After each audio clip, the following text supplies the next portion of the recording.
warahmatullahi wabarakatuh. Apa kabar adik-adik sekalian? Ibu berharap kalian dalam keadaan sehat walafiat.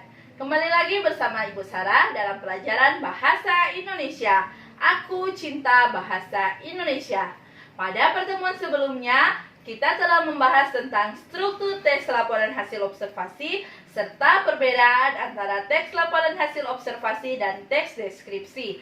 Pada pertemuan kali ini, kita akan membahas kaidah kebahasaan dan cara menyusun teks laporan hasil observasi.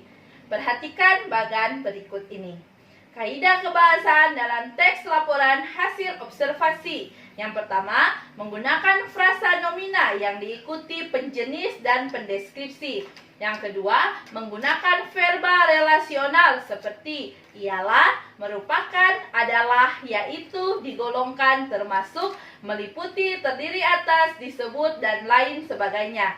Yang ketiga, menggunakan verba aktif untuk menjelaskan perilaku seperti bertelur, membuat, hidup, makan, tidur, dan sebagainya.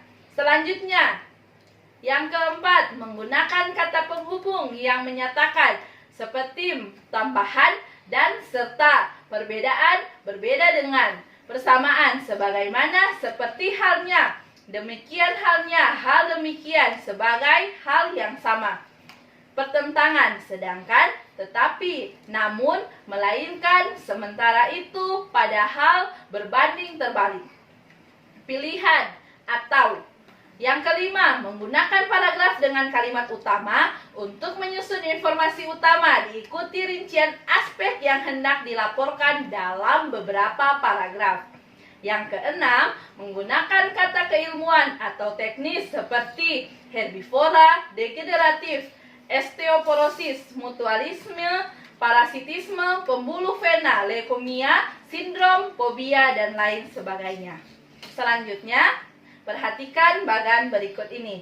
Cara menyusun teks laporan hasil observasi. Yang pertama, menentukan topik bahasan teks laporan hasil observasi. Yang kedua, mengumpulkan bahan untuk observasi. Yang ketiga, menyusun kerangka teks laporan hasil observasi. Dan yang keempat, mengembangkan kerangka teks laporan hasil observasi.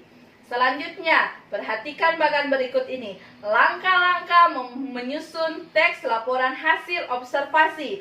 Yang pertama, membuat judul laporan sesuai dengan pengamatan yang telah dilakukan. Yang kedua, membuat kerangka teks yang condong ke pembuatan gagasan utama sesuai dengan hasil pengamatan.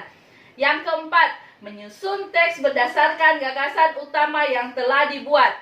Yang kelima, meneliti kembali hasil penulisan teks.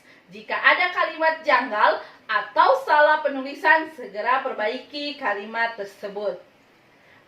Sekian materi kita untuk hari ini. Kita akan bertemu pada pertemuan berikutnya masih dengan materi yang sama tentang teks laporan hasil observasi. Wassalamualaikum warahmatullahi wabarakatuh.